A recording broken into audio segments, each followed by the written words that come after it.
Rain fell like shattered glass against the ruined landscape, each drop hissing as it hit the smoldering wreckage of what had once been a convoy. Smoke curled toward the night sky, carrying the sharp metallic scent of blood and burning steel.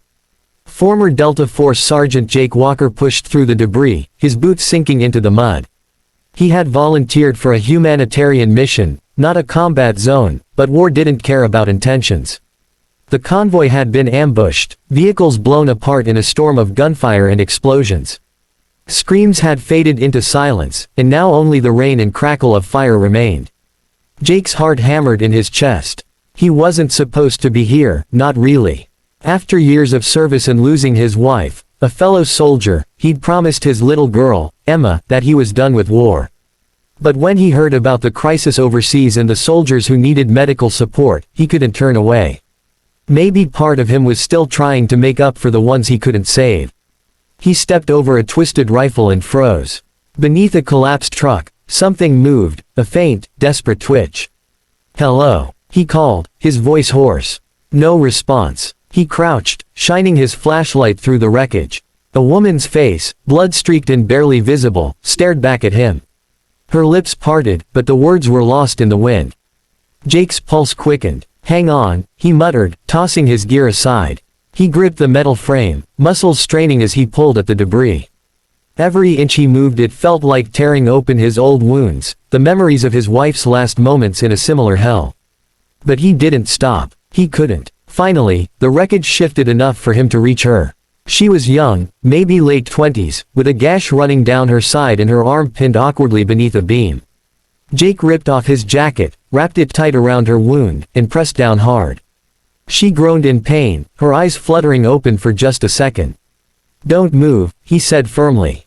"You're going to be okay. What's your name?" Her voice was a broken whisper.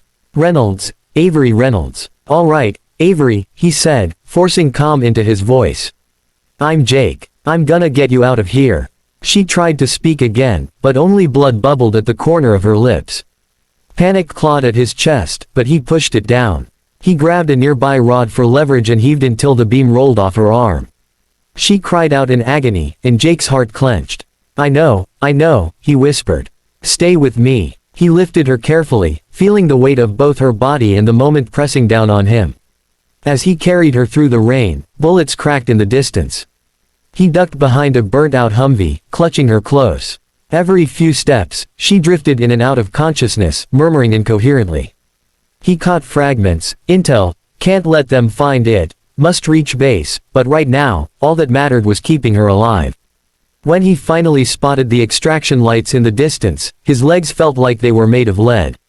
His lungs burned, his shoulders screamed, but he didn't stop. He had carried brothers, civilians, even enemies off battlefields, but this felt different. Maybe because saving her felt like saving a part of himself he'd lost years ago. The helicopter's blades whipped the rain into a frenzy as Jake stumbled into the landing zone. Medics rushed forward, shouting orders. Severe blood loss. One yelled. Pulse dropping. Another barked. Jake laid her down gently, his hands slick with her blood.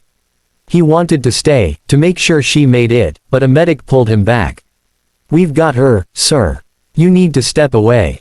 He stood there, chest heaving, watching as they worked on her. The moment the helicopter lifted off, carrying her toward the field hospital, Jake sank to his knees in the mud. He didn't know who she was or what she had been carrying, but as the chopper lights faded into the storm, he swore to himself that he'd find out. Because something about this mission, about her, didn't feel random. And for the first time in years, the soldier in him wasn't done fighting.